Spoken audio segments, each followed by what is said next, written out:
आज हम warehousing and inventory management के प्रोजेक्ट पे बात करेंगे।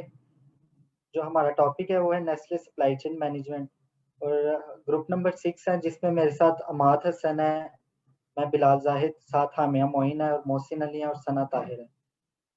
सना ताहिर का कोई मेडिकल इशू था जिसकी वजह से वो लीव पे हैं और वो नहीं आ सकी। सबसे पहला हमारा जो इंट्रोडक्शन है वो नेस्ले के बारे में ये है। स्लाइड नीचे करें जरा।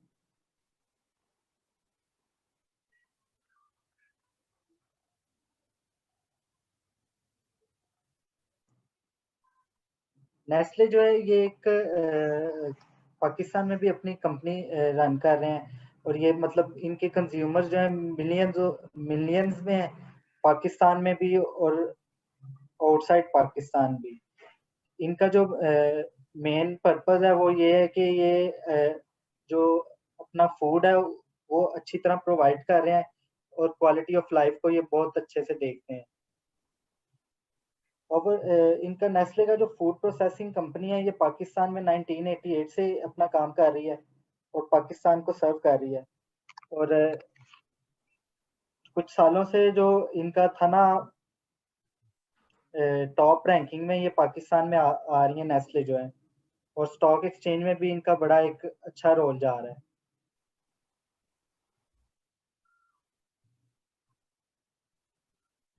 जो सप्लाई चेन का विजन है ना, वो उनका सप्लाई चेन का सबसे पहले विजन ये है कि वो कस्टमर सेटिस्फेक्शन को बड़े कीनली देखते हैं और लो कॉस्ट पे और हाई एफिशिएंट ऑपरेशंस परफॉर्म करते हैं।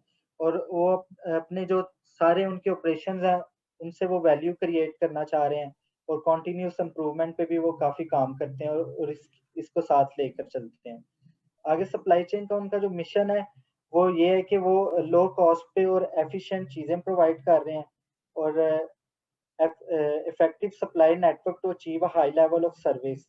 उनका जो सप्लाई चेन का नेटवर्क है वो बहुत इफेक्टिव है और इस वजह से उनकी जो हाई लेवल की सर्विसेज हैं वो अचीव हो रही हैं और वो कॉन्टिन्यूस इम्प्रूवमेंट कल्चर अपनी ऑर्गेनाइजेशन में देख रहे हैं, जिसकी वजह से उनकी परफॉर्मेंस कॉन्टिन्यूसली बेहतर से बेहतर होती है और जिन और रिवॉर्डेड हो जाती है उनकी।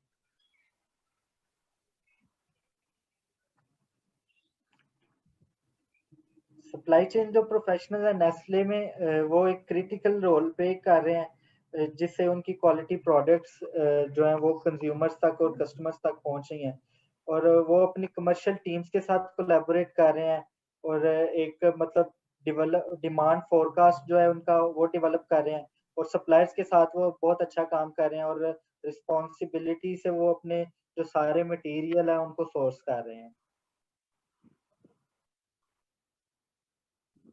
ये एक सप्लाई चेन की उनकी सबसे पहले तो नेस्ले की प्रोडक्ट्स हैं कुछ, जिसमें वो कुछ चॉकलेट्स प्रोड्यूस कर रहे हैं, योगर्ट है उनके मेन जो आइटम्स हैं और इसके अलावा उनकी एक मिल्क पैक जो बड़ी मेन प्रोडक्ट है, इसके अलावा जूसेस और इसी तरह काफ़ी चीज़ें वो सप्लाई कर रहे हैं।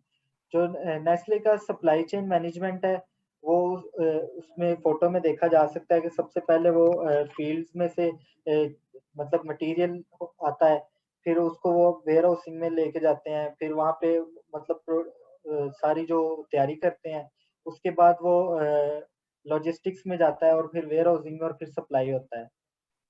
Overview of supply chain milk pack. सबसे पहले जो उनका सप्लाई चेन मिल्क पैक है, यार ऊपर करें एक मिनट। जो सबसे पहले वो फार्मर्स मिल्क बैफलोज के बारे में बताया है, फिर वो उनके विलेजेस में और सिटीज में मिल्क सेंटर्स हैं उनके बारे में बताया है, फिर एल्यूमिनियम के चर्न्स उन्होंने बकायदा रखे हुए हैं जिसमें वो अपना मिल्क स्टोर करते हैं और फिर मिल्क की रिसेप्शन होती है और उसके बाद जो है कूलिंग सेंटर में जाते हैं और वहां से वो प्रोवाइड कर देते हैं। इसी तरह साथ ही इन्होंने नेस्ले फैक्ट्री का बताया हुआ है, नेस्ले वेयर हाउस डिस्ट्रीब्यूटर्स का और नेस्ले होलसेलर्स एंड रिटेलर्स का और नेस्ले मिल्क पैक कस्टमर जो पैकिंग होके जो कस्टमर्स तक आता है। उसके बाद है functions of supply chain of Nestle. इसमें मिल्क कलेक्शन सिस्टम होता है, उसके बाद इनबाउंड लॉजिस्टिक्स होता है जिसमें वो आउटबाउंड और इनबाउंड लॉजिस्टिक को मैनेज करते हैं। नेस्ले फैक्ट्रीज है उनकी मुख्तलिफ सिटीज में, वो प्लानिंग करते हैं, मैन्युफैक्चरिंग करते हैं, मिल्क की प्रोसेसिंग होती है, फैक्ट्री वेयर हाउसिंग में चीजें आती हैं और फिर आउटबाउंड लॉजिस्टिक होती है, फिर डिस्ट्रीब्यूशन होती है। डिस्ट्रीब्यूशन के लिए भी उन्होंने एक प्रॉपर डिपार्टमेंट रखे हुए हैं, एक प्रॉपर प्रोसेस और प्रॉपर चैनल्स के थ्रू चीजें जो है डिस्ट्रीब्यूट होकर अपने डेस्टिनेशन तक जाती हैं। आगे प्रोक्योरमेंट से हामिया मोइन ज्वाइन करेंगी।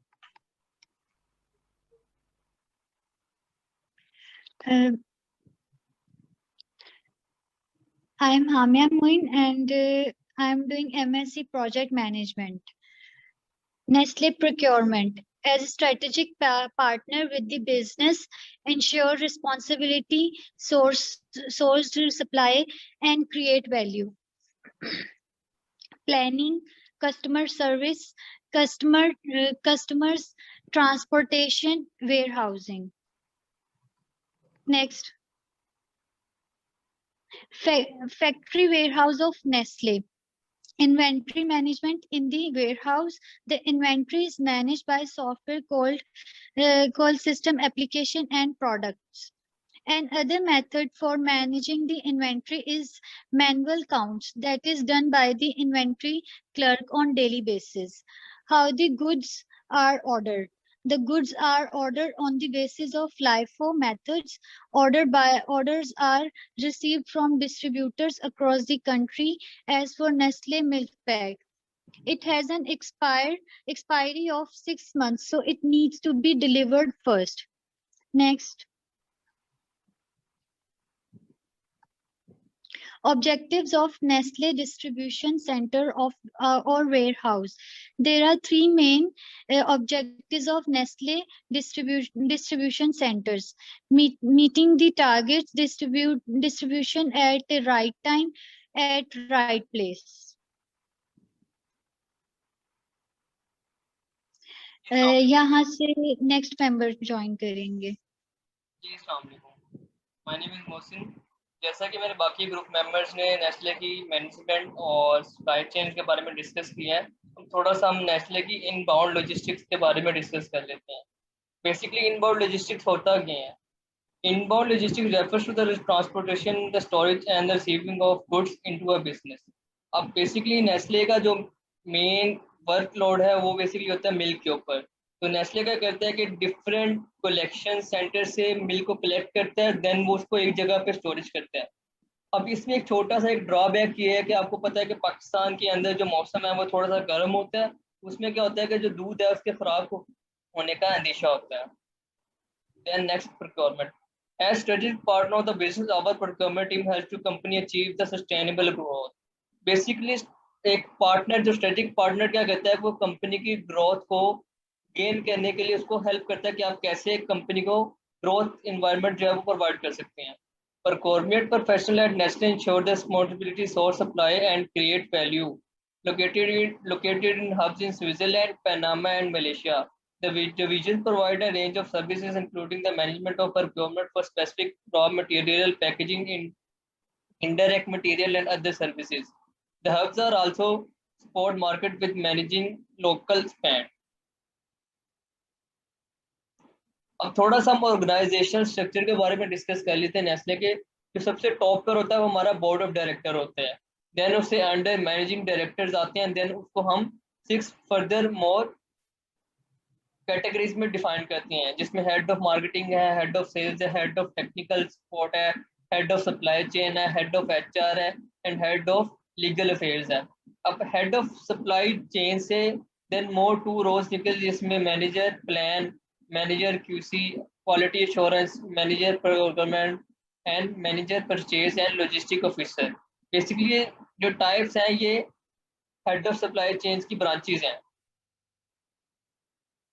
The next one, supply chain operation reference. अब बेसिकली एक डायग्राम दिखाई गई है कि सप्लाई चेन में कैसे ऑपरेशन जो है वो रेफरेंस करता है। इसमें सप्लायर होता है, देन वो सोर्स क्या करता है, make deliver to customers, and customer क्या करता है कि अगर उसको डिलीवरी मिल जाती है, then for example the successful execution of a planning strategy demands that the analysis has been performed with confidence in the accuracy of the information provided, clarity in the way the information is presented, and the completion of the information to be considered. Gap analysis. Basically हम gap analysis use करते हैं। Gap analysis इसलिए किया जाता है कि हम check कर सकते हैं कि जो हम एफर्ट अपनी कंपनी पर लगा रहे हैं क्या उसका रिजल्ट भी हमें वापस मिल रहा है। यानी कि हम जितना मटेरियल जो है, फॉर एग्जांपल मैं अगर एक चीज बनाने के लिए या दूध के पैकेजिंग करने के लिए दूध यूज कर रहा हूँ, तो क्या मुझे उसका उतना रिटर्न ऑफ इन्वेस्टमेंट मिल रहा है कि नहीं मिल रहा है। Gap analysis the mostly required when a company is suspicious about the performances and certified with the efficient use of its current resources like financial, human, technological and others. In short, it is the ideal state the company want to see itself in. Upon the suspicion of gap analysis, this company is able to understand those resources that are not being efficiently used and how they can manage properly with the different strategies. अब basically company इसमें define करती है कि वो उन resources को identify करे जिनका वो अच्छे तरीके से यूज नहीं कर पा रहे थे। अब इससे क्या होता है कि वो रिसोर्सेज जब उनको आइडेंटिफाई कर लेते हैं कि अच्छे से रिसोर्सेज यूज हो सकते हैं, देन कंपनी क्या करती है ग्रोथ, जिससे वैसे कंपनी के ग्रोथ सेक्टर में इंक्रीमेंट और इजाफा होता है। Then next further Ahmad will describe the SWOT analysis. Thank you, Mohsin. Assalamu alaikum. My name is Ahmad and now I will proceed further. इसके बाद हमने इसका SWOT एनालिसिस किया था जिसमें हमने इसकी स्ट्रेंथ, वीकनेसेस, अपॉर्चुनिटीज और थ्रेट को डिस्कस किया था। सबसे पहले तो इसकी स्ट्रेंथ है, इसकी सबसे पहली स्ट्रेंथ तो ये है कि ये काइजन प्रिंसिपल पे डिपेंड करता है, जिस तरह के बिलाल ने कहा कि ये अपनी कंटिन्यूसली इंप्रूवमेंट करवाता है। ये मुसलसल अपनी रिसर्च एंड डेवलपमेंट टीम जो इसकी एक प्लस पॉइंट भी किया जा सकता है कि इनोवेटिव आइडियाज़ देखती है जो कि कंटिन्यूसली वर्क कर रही होती है कि इनकी प्रोडक्शन का प्रोसेस और इन्वायरमेंट और किस तरह इन्वायरमेंटल फ्रेंडली हो और इसकी पैकेजिंग वो किस तरह कम से कम वेस्ट के साथ प्रोडक्टिव प्रोडक्शन दे सके। सेकंड इसका एक्सपोर्ट क्वालिटी है कि ये जो आपका प्रोडक्ट्स हैं वो ज़्यादातर एक्सपोर्ट में सेल आउट करते हैं जिसकी वजह से इनको काफ़ी फाइनेंशियली प्लस पॉइंट मिल जाता है। और लास्टली इनका है कि ये एक अपनी जितनी भी क्वालिटी है उसको बेहतर से बेहतर करते हैं, जिस तरह कि इनका मोटो भी कहता है कि good quality good life. Secondly इसकी वीकनेसेस पे आ जाएं तो जो as it is a sensitive matter कि ये मिल्क प्रोडक्शन है तो इसमें सबसे ज़्यादा इशू जो इनका आ सकता है वो इनका कंटेमिनेशन का है कि वो कम से कम कंटेमिनेशन होगी तो आपका मिल्क ज़्यादा देर तक पैकेट के अंदर सही रह सकेगा। सेकंड इसके एक प्रोडक्शन के दौरान या वाइल पैकेजिंग या ट्रांसपोर्टेशन इवन इसमें कोई चाइल्ड लेबर ना या चाइल्ड लेबर यूज़ ना हो जो कि एक नेगेटिव इम्पैक्ट जनरेट कर सकता है। थर्डली इसका कंटामिनेशन फूड रिकॉल्स होती है और कुछ अनएथिकल प्रैक्टिसेस ये यूज़ ना यूज़ हों जिसकी वजह से मार्केट में इनका नाम नेगेटिव लिया जा सकता है। तीसरे नंबर पे इनकी अपॉर्चुनिटीज़ की अगर बात करें तो अपॉर्चुनिटीज़ इनके एक प्लस पॉइंट एक ये भी किया जा सकता है कि जितना भी अपना ये इन हाउस मटेरियल करते हैं या आउटसोर्सिंग करते हैं मटेरियल की वो सारी ट्रांसपेरेंट होती है। वो कोई भी जाके आप ऑडिट वगैरह जो करते हैं वो इजीली इनको चेक कर सकते हैं। सेकेंडली एक प्लस पॉइंट इनका ये भी है कि मार्केट में इनकी जितने भी प्रोडक्ट्स हैं वो रेडी टू यूज़ है और ये ज़्यादातर अपनी जितने भी प्रोडक्ट्स लॉन्च कर भी रहे हैं आगे वो सारी रेडी टू यूज़ है। थर्डली इनका जितने भी प्रोडक्ट्स हैं मिल्की प्रोडक्ट्स हो गई या दूसरी होगी उन पे लेबल लिखे होते हैं। इस पे अगर आपको किसी चीज़ से एलर्जी है तो इजीली आपको पता चल जाता है कि इसमें ये इंग्रेडिएंट्स हैं और ये इनकी फैट की प्रोपोर्शंस हैं तो इजीली आपको सॉर्ट आउट हो जाती है चीज़ें। लास्ट इनकी अगर थ्रेड्स की बात की जाए तो poor quality of milk and its scarcity instead of using chemicals, ये काफ़ी इनका सेट है कि मिल्क की क्वालिटी काफ़ी अच्छी बेहतर हो, उसमें कोई केमिकल्स वगैरह यूज़ ना हो। एक थ्रेड ये भी है कि मार्केट में नेस्ले के अपोजिट काफ़ी कंपेटिटर्स आ गए हैं जिसकी वजह से इनको कंपटीशन फेस करना पड़ता है। लास्टली ऐसी कोई गवर्नमेंट की पॉलिसीज ना आ जाए अनटिल और अनलेस कि जिसकी वजह से इनकी मार्केट को डिस्टर्बेंस हो। नेक्स्ट इनका अगर स्वॉट एनालिसिस और ये पेस्ट एनालिसिस जो इन्होंने किया है वो इन्होंने अपने ज़्यादातर जो उनका फोकस रहा है वो अपनी ऑर्गेनाइजेशन को फोकस किया ताकि इनको पता चले कि इन्होंने जो अपने स्टार्ट में कंपनी का विजन और मिशन स्टेटमेंट था उसको ये अचीव कर रहे हैं कि नहीं कर रहे हैं। और जितनी भी वो डॉक्यूमेंटेशन होती हैं वो एक इम्प्रूवमेंट होती है अपनी डेवलपिंग स्ट्रेटजी को लेकर। उसमें वो चेक करते हैं कि उनका जो करंट सिनेरियो है उसके ऊपर वो किस जगह पे खड़े हैं और उन्होंने अपनी एक्सपेक्टेड स्टेटस जो कंपनी का किया था वो कितना उसमें लैग और लीड आ रहा है, ताकि उसकी वजह से वो अपनी कैपेसिटी कैपेबिलिटी है वो उसको फुलफिलमेंट किया कर सकें। नेक्स्ट इसमें वो एक ट्रीटमेंट यूज करते हैं नेस्ले जिसे यूएचटी ट्रीटमेंट कहते हैं। इसमें यूएचटी एब्रिवेशन है अल्ट्रा हाई टेम्परेचर का, जिसमें मिल्क को 137 टू 140 सेंटीग्रेड तक 2 टू 10 सेकेंड्स तक बॉयल किया जाता है, जिसमें उसके माइक्रो ऑर्गेनिज्म इनएक्टिवेट हो जाते हैं।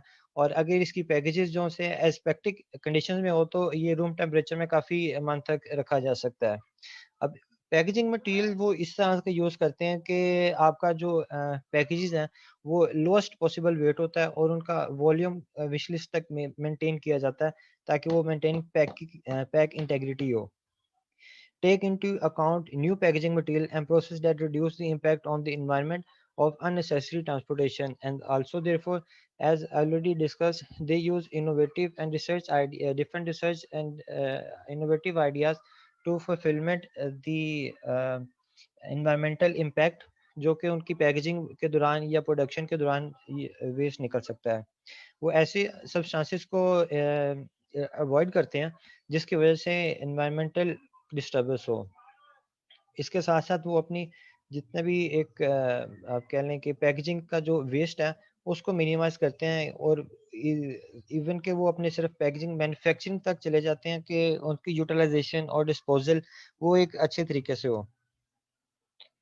एंड पे इसकी अगर रिकमेंडेशन की बात की जाए तो Nestle Pakistan can establish their own dairy farm near their factory. ये इनका बहुत बड़ा प्लस पॉइंट है जो कि अभी तक अचीव नहीं हुआ। कि वो सबसे पहले तो इसका बेनिफिट होगा कि उनकी ट्रांसपोर्टेशन कॉस्ट जो फैक्ट्री से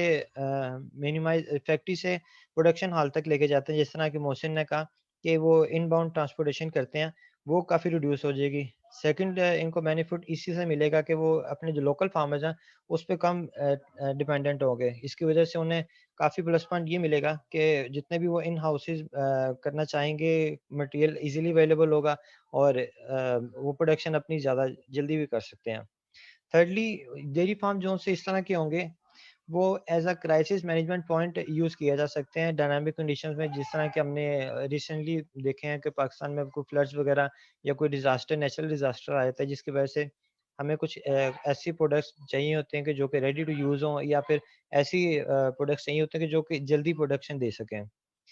Lastly, but not least, Nestle can also establish one of their own retail outlets or franchises in major cities of Pakistan to fulfill the demand and supply gap more efficiently, just like Milak Private Limited। ये इनका एक काफ़ी plus point साबित हो सकता है क्योंकि इनकी पाकिस्तान में कोई भी अभी तक ऑफिशियल फ्रेंचाइज या फिर रिटेल आउटलेट नहीं है। अगर ये कर लेते हैं तो जिस तरह मिलाक प्राइवेट लिमिटेड ने अपनी बेनिफिट दिए हैं, इसी तरह नेस्ले भी अपनी बेनिफिट ले सकता है। Thank you for listening, that is all from our side.